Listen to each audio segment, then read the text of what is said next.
Selamat malam semuanya. Kebetulan cuaca sedang hujan, jadi saya masuk kamar karena di ruang tamu itu lumayan berisik, begitu juga di ruang TV.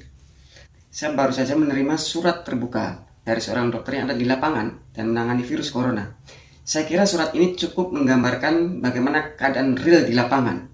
Dan karena dia seorang ahli medis, maka pendapat-pendapatnya dan analisanya bisa dibilang cukup sahih dan layak kita dengar. Dan satu lagi, surat ini menurut saya lumayan menggetarkan. Saya akan membacakannya untuk Anda. Yang terhormat Presiden Indonesia dan 271 juta rakyat Indonesia.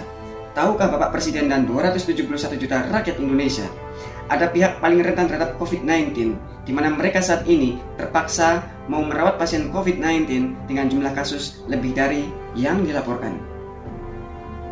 Sudah puluhan, bahkan mungkin sudah ratusan dokter, petugas kesehatan, dan staf rumah sakit yang sudah positif atau menjadi suspek COVID-19 kini tengah terkapar di sejumlah rumah sakit baik di Jakarta maupun di berbagai daerah di Indonesia. Bahkan, ada dokter dan perawat yang sudah meninggal karena corona. Ada profesor dan dokter spesialis konsultan yang sudah koma di ICU karena corona. Ada yang berbagi ruang isolasi dengan pasien yang dirawatnya. Ada juga yang diminta isolasi di rumah karena rumah sakit sudah kehabisan tempat isolasi.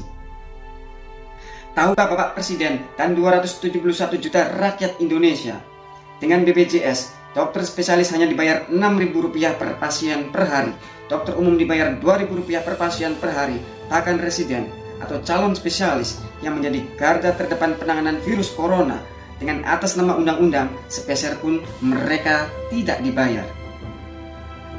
Dalam upaya menangani bencana virus corona ini, bahkan tak ada satupun insentif bagi para tenaga medis yang bekerja 36 jam, 48 jam, 72 jam tanpa tidur hingga melebihi kemampuan nadi dan nafasnya sendiri.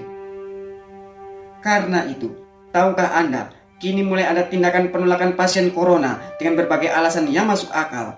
Yang salah satunya adalah sudah tidak tersedianya bed untuk pasien. Dan catat, biaya perawatan pasien corona ini tidak ditanggung BPJS. Tahukah Anda apa yang terjadi jika sampai dokter dan petugas rumah sakit menolak merawat pasien corona? Pasien terjangkit corona akan berkeliaran di jalanan tanpa tahu harus kemana. Dan di belahan dunia lain, itu sudah terjadi.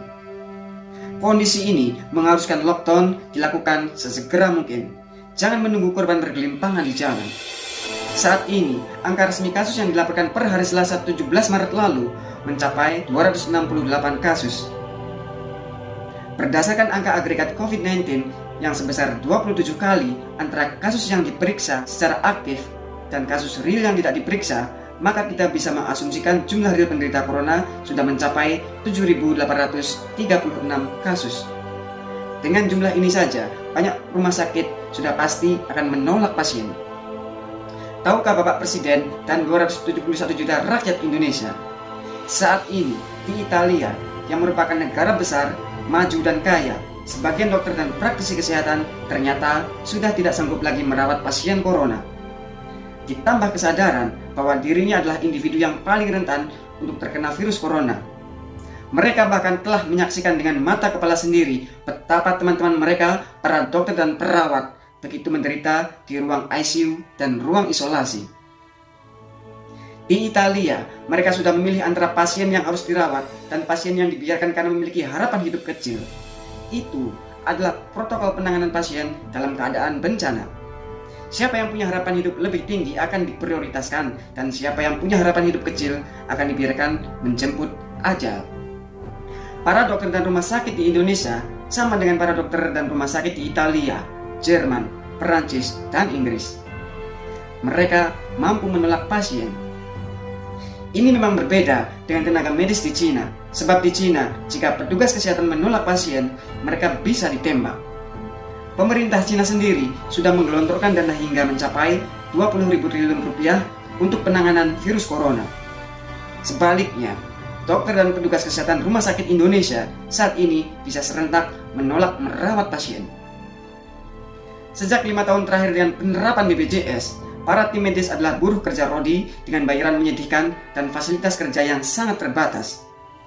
Lalu apakah kini beban mereka akan bapak tambah lagi dengan kewajiban merawat pasien corona yang taruhannya adalah nyawa sendiri dan keluarga? Untuk Bapak dan 271 rakyat Indonesia ketahui, saat ini sebagian rumah sakit di Indonesia menderita bleeding akibat defisit ratusan miliar karena BPJS mengemplang bayar. Untuk menyediakan masker yang layak pakai di rumah sakit saja tak ada dana dan kemampuan. Hingga saat ini, para dokter dan petugas kesehatan terpaksa menggunakan masker kain yang tentu saja sangat tidak memadai untuk mencegah penularan virus corona. Sementara, sampai hari ke-14 sejak terjadinya pandemi COVID-19, belum ada satupun berita yang menyebutkan bahwa pemerintah atau Kementerian Kesehatan siap mengalokasikan anggaran khusus untuk penanganan virus corona. Bisakah Bapak dan 271 juta rakyat Indonesia bayangkan, orang yang berstatus positif corona akan berkeliaran kemana suka? Mayat-mayat bergelimpangan di rumah sakit, di rumah, bahkan di jalanan. Dan itu sudah terjadi di Italia, sebuah negara besar dan kaya raya.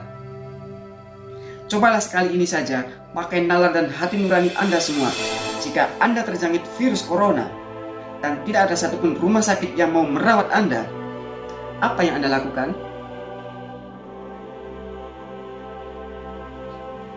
Surat ini ditulis oleh Fauzia Tiasuma, seorang dokter, peneliti, dan presiden Ahlina Institute. Jadi kurang lebih begitulah kadang kita hari ini. Tidak perlu melebih-lebihkan, tidak juga bermaksud ingin membuat panik keadaan, tapi memang pandemi corona itu sudah sangat berbahaya. Masing-masing kita harus waspada. Jika negara tidak melindungi rakyatnya dengan berbagai kebijakan, maka masing-masing kita harus bisa melindungi diri sendiri. Oke, terus jaga kesehatan, jaga kebersihan. Semoga kita bisa melewati ini dengan baik dan lancar. Amin.